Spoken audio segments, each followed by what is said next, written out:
नमस्कार, मैं हूं प्रवीण गौतम। दोस्तों, पीएम मोदी ने कल भोपाल में कहा था कि एमपी में डबल इंजन सरकार ने कमाल का काम किया है, हर तरफ तारीफ हो रही है। लेकिन कमाल तो बीजेपी ने कर दिया है और हर तरफ मजाक बन रहा है, क्योंकि बीजेपी ने इतने सारे केंद्रीय मंत्री और सांसदों को विधानसभा चुनाव लड़ने के लिए उतार दिया है। आखिरकार ऐसी नौबत क्यों आई? जरा ये लिस्ट आप देखिए, किन किन चेहरों को एमपी में विधानसभा चुनाव में उतारा जा रहा है। केंद्रीय मंत्री नरेंद्र सिंह तोमर, प्रहलाद पटेल, फग्गन सिंह कुलस्ते, सांसद राकेश सिंह, रीति पाठक, गणेश सिंह, उदय प्रताप सिंह, पार्टी के राष्ट्रीय महासचिव कैलाश विजयवर्गीय भी इंदौर से विधानसभा चुनाव लड़ेंगे। तो 7 कुल मिलाकर सांसद और मंत्री विधानसभा का चुनाव लड़ेंगे। जो पहले से सांसद हैं उनका एक तरह से डिमोशन किया जा रहा है और उनको कितना बुरा लगा होगा। उनके अंतर्गत कितने विधानसभा चुनाव आते हैं, लोग उनसे रिक्वेस्ट करने आते हैं कि हमारे लिए प्रचार कर देना, सांसद जी हम पे कृपा रखना, लेकिन सांसद जी ही अब विधायक बनने के लिए मैदान में उतरने जा रहे हैं। डबल इंजन सरकार में ऐसी नौबत क्यों आई? इतिहास में पहले कभी नहीं देखा गया कि 3 केंद्रीय मंत्री चुनाव लड़ेंगे। सांसद तो एक आध बार पहले भी लड़े हैं, लेकिन केंद्रीय मंत्री इतनी बड़ी संख्या में विधानसभा चुनाव लड़ेंगे, ये पहली बार देखने को मिल रहा है। और व्यंग्यकार अभिषेक सिंह भदौरिया इस पर क्या लिखते हैं कि इस बार मध्य प्रदेश में बीजेपी से 6 लोग मुख्यमंत्री की दौड़ में हैं।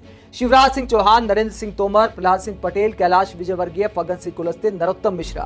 और अगली सूची में ज्योतिरादित्य सिंधिया का नाम भी आ जाए तो कोई आश्चर्य नहीं होगा, क्योंकि एमपी गजब है। लेकिन गजब तो बीजेपी और पीएम मोदी ने किया है। अब आप सोचिए कि नरेंद्र तोमर कितने वरिष्ठ मंत्री हैं, इनको कितना बुरा लगा होगा जब पता चला होगा कि विधानसभा चुनाव लड़ना है। लेकिन पार्टी का ऊपर से आदेश है तो करना पड़ेगा, मानना पड़ेगा। और इतने सारे सांसदों और केंद्रीय मंत्रियों का चुनाव लड़ना यह भी दिखाता है कि मध्य प्रदेश में हालात क्या हैं। दोस्तों, इतने मंत्रियों और सांसदों को विधानसभा चुनाव में उतारना दिखाता है कि बीजेपी के अंदरूनी सर्वे में भी शायद हालात खराब हैं, वरना ऐसा कदम नहीं उठाया जाता। लेकिन इसका मैसेज बहुत गलत जाता है। इससे कहीं ना कहीं बीजेपी ने यह दिखा दिया है कि हालात खराब हैं, हवा खराब है, इसीलिए बदलने के लिए केंद्रीय मंत्रियों को विधानसभा का चुनाव लड़ाया जा रहा है। दोस्तों, दूसरा पहलू यह भी है कि मान लीजिए ये सांसद चुनाव जीत गए तो उसके बाद कौन सा पद छोड़ेंगे? सांसद की सीट खाली करेंगे या फिर विधानसभा का चुनाव ही दोबारा कराया जाएगा? और अगर संसद की सदस्यता छोड़कर विधानसभा में बैठना पड़ा तो सोचिए कितना बुरा लगेगा। कई बार यह हो सकता है कि कोई सांसद है, वो मुख्यमंत्री का उम्मीदवार है, तो उसके विधानसभा चुनाव लड़ने में कोई हल्की बात नहीं होती।